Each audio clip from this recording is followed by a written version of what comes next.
From SBI's Executive Briefing Center in Dallas, Texas, the most watched and listened to content in B2B sales and marketing, it's the SBI Podcast with your host, Matt Shares. Welcome to SBI TV, a weekly show dedicated to helping you make your number. Today we're going to demonstrate the importance of market intelligence. So why is this important? Many companies are flying blind, and this is especially true with B2B companies. Company leaders are forced to reactively respond rather than proactively guiding their teams to a higher level of success. My name is Matt Shares. I'm the CEO of SBI. As always, I am your host. Joining me in the studio today in person is Mark Osofsky. Mark is the CEO for Aberdeen. So first off, Mark, welcome to the show. Thanks. Great for being here. Yeah, great to see you as always. So for those that, I guess, don't know you and Aberdeen, can you maybe introduce yourself to the audience, introduce Aberdeen and what they do? Sure. So I'm an organic growth guy. Yes, you are. And I've had the pleasure of leading teams at venture-backed companies, private equity, public companies. And I really view business as a creative endeavor, in all of its senses. And so I'm always looking for levers. What are some big levers that can really drive growth at companies? And I think market intelligence is one of these big new levers. So that's the reason I joined Aberdeen, leading the company there into the next phase of growth, and we're really, helping companies understand their markets and improve their performance. So if I am somebody watching or listening who, like you, and you were a former CMO before you became a CEO, how should I think about, in basic terms, what the Aberdeen solution allows me to do that I currently don't have that capability? Yep. Well, the big thing's about market visibility. Right, as you said at the beginning, most companies are flying blind. I was a frustrated CMO. It was always that feeling like, who's out in the market looking to buy what I sell? What deals am I missing? Very good. How am I being compared against my competitors? How am I perceived? Why am I winning deals? Why am I losing deals? Which segments are growing? Which are shrinking? Like all these fundamental questions, you have to have the answers to make, the appropriate decisions, and I didn't have them. Most companies don't have them, and every now and then you'd come into work one day and you'd see a press release from your competitor announcing this deal with a company that would have been great for you, and it just, hits you on the side of the head like a brick. And you weren't even in the deal. You weren't in the deal. There's no opportunity in Salesforce, right? Nobody knew about it, and it's just that sinking feeling in your stomach, like how many others are there out there like that? So I think there's a better way, and so that's what we're, helping companies with. Get that visibility into the market, get the intelligence back from the market to improve, how you manage your company, how you make decisions, and how you grow. I love it. So, Mark, obviously we've known you for a few years, as have I, but I guess for our audience, how did you first come to hear about SBI? Right. Well, I had the pleasure to be a client, so I got to see you guys in action. And being a former consultant, I know how hard it is to actually have impact. It's easy to come in and look great and say great things. Some people look better than others.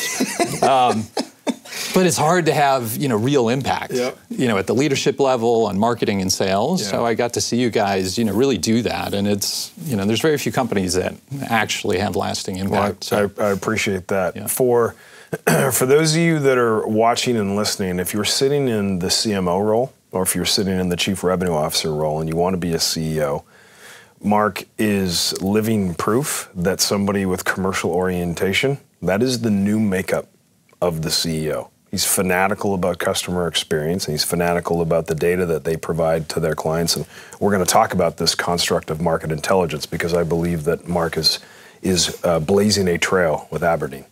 So if you're watching and listening out there, one thing to make sure is that we release 2 to 3 shows a week with guests like Mark. So if you're an iPhone user, you just download the SBI app and you have access to notifications, help you on your commute, your travel, or my favorite, your workout, is a search for Sales Benchmark Index in the App Store and download it to your iPhone. All right, let's jump into the questions. So Mark and I are going to review market intelligence. And if you think about this construct of KPIs and go-to-market decisions, Mark, that people are making and how they evaluate intelligence, the thing that you said that struck me was walking in the office, you see a press release or you see something on LinkedIn, you should have been in the deal. Right. You're not in the deal. As a former card-carrying sales leader, I lose my mind.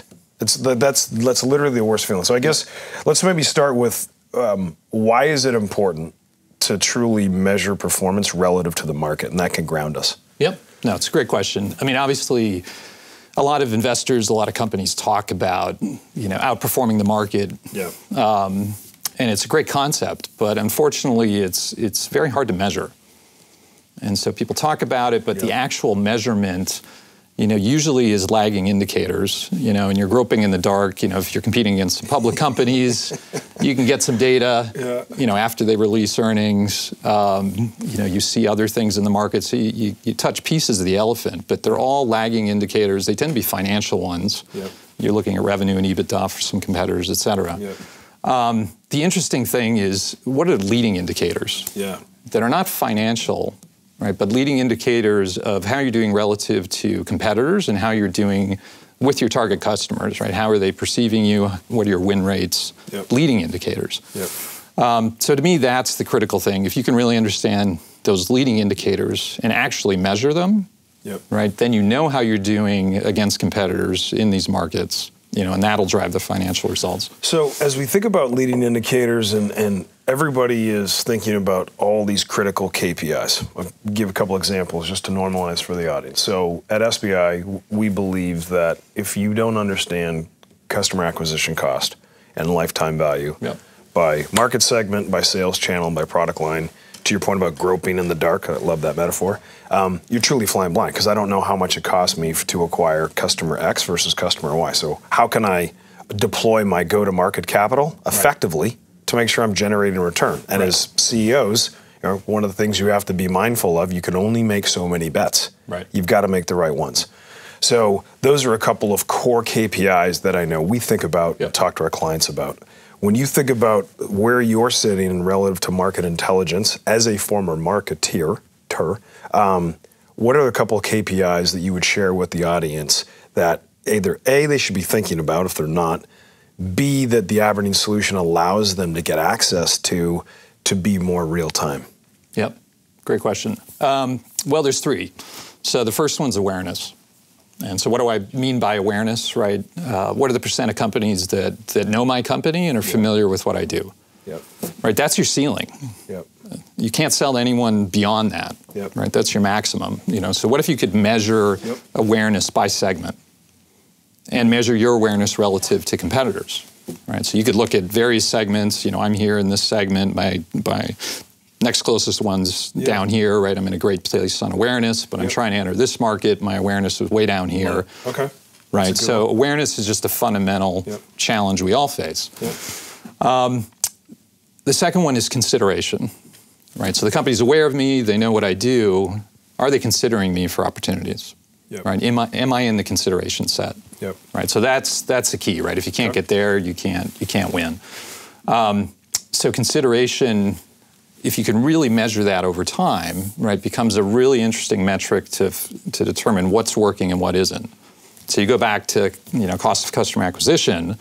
How do you lower it, right? What's working and what isn't on your marketing spend? Well, how do you evaluate that?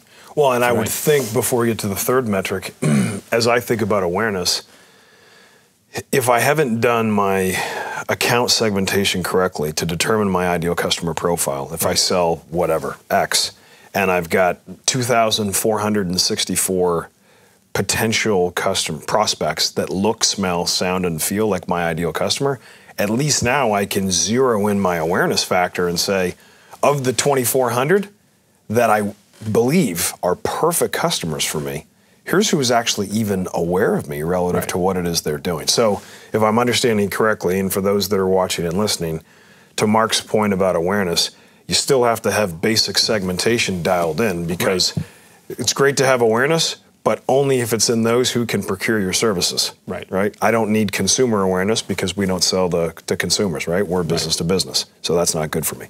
All right, very helpful. And then so I got awareness, I got consideration. What's number three? So number three is really the kind of the ultimate measure of how you're doing, right, in the market, which is market share.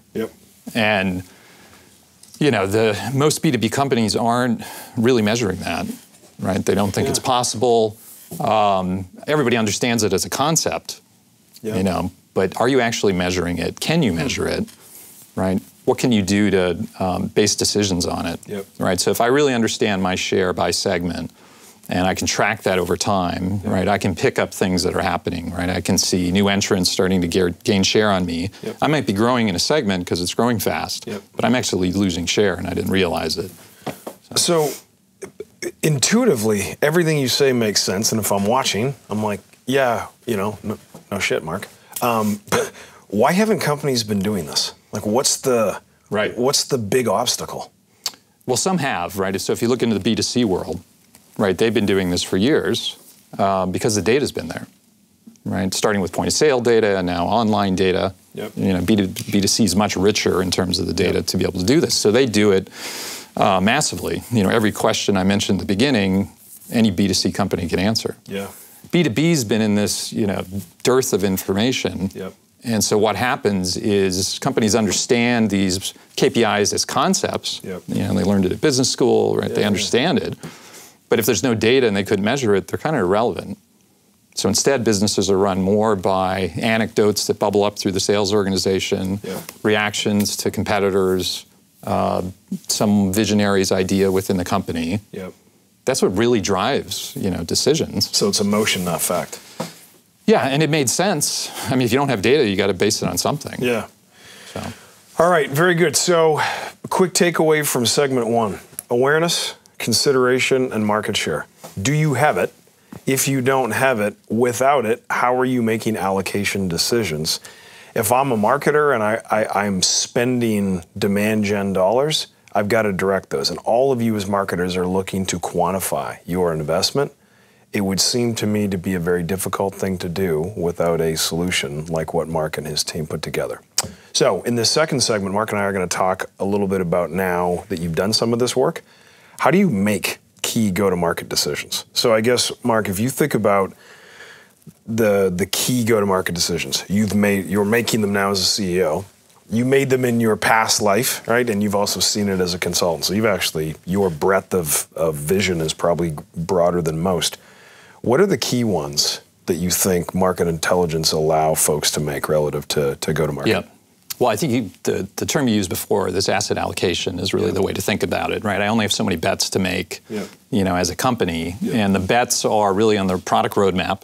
Where am I investing my offering or my development dollars? Where am I investing in segments? You know, who am I really going to focus on? Right? If I get that wrong, that's really painful. How do I position the company? Right? And that's something that, you know, if I get that wrong, you know, I'm going to lose massive amounts of share in dollars. And then the messaging. And can I really connect with who I'm trying to sell and get those win rates, you know, where I want them to be? So those are really the 4, you know, major decisions that market intelligence impacts. So then let's talk about, you mentioned win rates. And one of the outcomes, and you know that our firm, and I'm a big fan of win-loss. And what to do and how to do it. And there's a methodology. I won't get into how to do it. We'll stay focused on the solution. But one of the things I guess I learned in studying what you guys do is that when I do win-loss, and if I am competing and I'm in the cybersecurity business, and I did that loss interview, and there was 3 other providers, and I lost to those 3.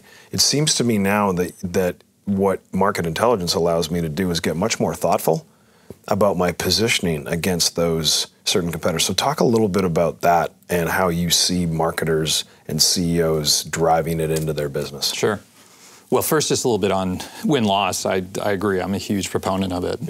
In fact, every single company I've entered, the first thing I've done is win-loss. You know, because coming in, especially as a new CMO, what's the voice of the customer? What's really going on? You know, I talk to the sales team. You know, you hear different things, but it's amazing. You get a third party to do win-loss and actually get the truth out of people that have made decisions at the moment of truth when they made a choice of your company versus others. That's gold. You know, so huge proponent of that, and not enough companies are doing it. But yeah, you're absolutely right. It's taking the win-loss data and then combining it with the rest of the intelligence really makes it powerful. Right. So if I know demand by segment, if I know my share, if I know how a company perceives me relative to competitors, right, and then I look at win-loss and really understand at the sales execution, you know, messaging intersection on a deal, right? Then you've got all the parameters to really understand, you know, what dials to turn. So if you think about Mark's answer, and if you're doing win-loss right now, Number one, it's got to be done objectively. If it's sales reported, just stop doing it. Number one, you get no value. Number two, it's got to be done against your customer touch point. If you know your touch points, you know your buying process, the interview is getting done, like Mark said, and you're understanding points of leverage. Where did you go left? And the competitor went right. And because of that, the competitor won. What's that source? And then what I like about what you said, Mark, is packaging that up. So if I lost to competitor A, and I've seen that a couple of times because of maybe how they demo or the ROI tool they have or whatever it is, all of my pipeline data where I think they might be positioned, I can now proactively change the outcome. I start to get into predictive analytics. Right. And my messaging from a campaign perspective changes in terms of how I'm defending, positioning ourselves. I mean, literally everything changes. And what we see a lot of people do is they sort of stop right there. They bottle up win-loss at the end of 90 days, as opposed to going on Tuesday, we lost a deal. Guys, Tuesday afternoon, change win strategies. Right. Because of this. And that's what I like about your solutions is it allows that peek into the future. Everybody wants predictive, right, and prescriptive analytics. And to me, I think you guys are sitting on that, on the fulcrum of providing that. Yep. So companies are making these decisions right now without this intelligence. That's really what it comes down to. Yeah, I mean, they didn't think they had a choice. Yeah. They didn't think the data was available. They didn't think they could have visibility into the market. Yep. And so their only source of information in the market was through their sales teams, through some other, experts or consultants or, other channels, but it's very spotty, right? And you're never getting the truth, right? So, in this final segment, Mark and I are going to talk a little bit about some of the tactics that you're using on a day-to-day basis. And I would tell you one of the things I hear a lot, especially from CMOs, is that they have tool overload. Everybody's gone crazy and they have a MarTech stack that is 5 stories high, and they've got tools they're not using. Yeah. So if you're out there and you're listening, I know you're nodding right now going, yeah, dude, that's me. So, Mark, someone's saying, yet another tool, right? How should they think about market intelligence relative to a tech stack that they have? Right. And is it a tactic? Is it a piece of information? Like sort of guide us through that at the 101 level. Yeah, so I've lived that fatigue. So the last thing I want to do is throw another tool into the mix. So we're not a tool. Yep. By all definitions of that. Yep. And so we're really providing, intelligence. So it's analytics to help inform the process. It's nothing about, how your website executes or orchestrates, interactions, right? It's intelligence from the market, informing decisions. Yep. So it's not something else you need to, deal with in terms of your stack. I think the best way to understand it is, I'll give you one example. So the MarTech is massive amount of investment into orchestrating, how do I get an intersection between a prospect and content? Mm-hmm.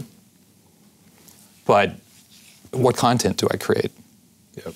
Right, and so there's all this automation to put it together, prospect and content, but the content is still an art. Yep. Like there's no real data driving what content should be created, and that's all of the investments trying to create that moment of truth, and the content is, someone just wanted to write about something in marketing, and so they wrote it. Yep. So what we're focused on, in that example, market intelligence can improve content marketing. What if you could see just your target market, the people you care about? What if you could see what they're actually reading? You could see who's actually influencing them. You could see the keywords that are actually really driving their research activity and driving their behavior online. Yep. Right? And so do the analysis on that to say, all right, here are the topics that are peaking in this segment, and you should really focus content here. Yep. So we've seen people get a 3x increase, just in inbound traffic, from taking a data-driven content marketing approach. Yep. So that's just one example of a tactic. One of the things I'd be keen to get your advice on, many of your peers, our peers, are overwhelmed with, you talk about, market intelligence. They're overwhelmed with artificial intelligence, and they're saying, how do I react? How do I leverage certain types of AI to help me run my business better, more effectively and more efficiently? So maybe talk, I guess, a little bit about the connectivity between your solution, the CEO or CIO who's saying, where does this sit relative to other intelligence, whether human or artificial solutions that I have right now? Yeah. And then maybe the last part of that question is connect that with customer success, customer service, and outcomes that folks are trying to deliver. So big 3-part question for you. Sure. Yeah. See if I can remember them all. Well, in my past life, I did have the pleasure of working with Google, Amazon, Facebook, Apple, as a provider of data into all of their AI initiatives. Yep. And one thing I learned from that is that, the future of AI and machine learning is all about data. It's not the algorithm. They've hired all these PhDs, and part of the way they did that is by letting them know they could still publish all the research. Yep. So at the algorithm layer, that's mainly all published in public and open sourced. Yep. And so the companies, the big companies in the space are differentiating on the data they have and are capturing, and that's the key, right? And so companies need to think about that. I think companies have gotten a little distracted on AI and machine learning on the shiny objects. Yep. It's the data that's really the power. Yep. And so thinking about what data they have internally to their business that they can really leverage, and then market intelligence brings the market data to them, right, in a way they can leverage through AI and machine learning. Very good. So just focus on the data, right? And then relative to customer success, with so many folks trying to mitigate churn and trying to be more predictive, is there a use case or something that we sort of think about for those that, everybody's running more of an OpEx economy now and having to earn it every day, right? Relative to customer retention, right? Expansion, renewal rates, regardless of if you're a classic technology provider or you're providing professional services like us, right? So any advice or insight for the audience on that? Yeah, absolutely. We've talked mainly about, new customer acquisition. Yep. The market intelligence, being able to see what companies are doing online, right, and what they're researching can be flipped around for your existing client base. So wouldn't it be great to know when some of your existing clients are all of a sudden researching for an alternative to you in a big way? And that can be an early warning sign, right? That can be picked up in the market intelligence very early on with enough time for you to respond. Yeah. Unfortunately, they may be saying nice things to your team, not complaining, but over here they're looking at an alternative. Yeah. So it's another tool to create visibility into customer retention. So I guess the bow that I would wrap around this is visibility and clarity. Everybody is struggling to get visibility to the right information. There's lots of information, but the right information. Yeah. So you're listening and you're watching. What Mark articulated was the ability to have visibility into what the customer, your ideal customer, is doing, as opposed to guessing. So I think that was one big piece. And then I think the other piece it allows is the clarity to make decisions. Your solution allows people clarity to go left or go right based on what's happening, up to and including going, hey, if we're losing and we're getting outshouted in a market, that might be a signal. Right. Maybe we shouldn't play there. Right. Right. And to your comment in the first segment, we got to make some bets, and that's one we're willing to live without. So, all right. Well, listen, man. Always great to see you. Appreciate big contribution to the body of knowledge. Continued success, and congratulations on your run as CEO. You guys are doing some great things. Thanks. Always a pleasure to chat with you, man. Yeah. And to the audience for tuning in, I know you have a choice at where you put your eyes and where you put your ears, and the fact that you would share it with myself and my team, I'm very grateful. So thank you for your continued support. And as always, until next time, I wish you good luck as you try and make your number. This has been the SBI Podcast. For more information on the studio, SBI's Executive Briefing Center, our team, or to schedule a workshop, please visit salesbenchmarkindex.com.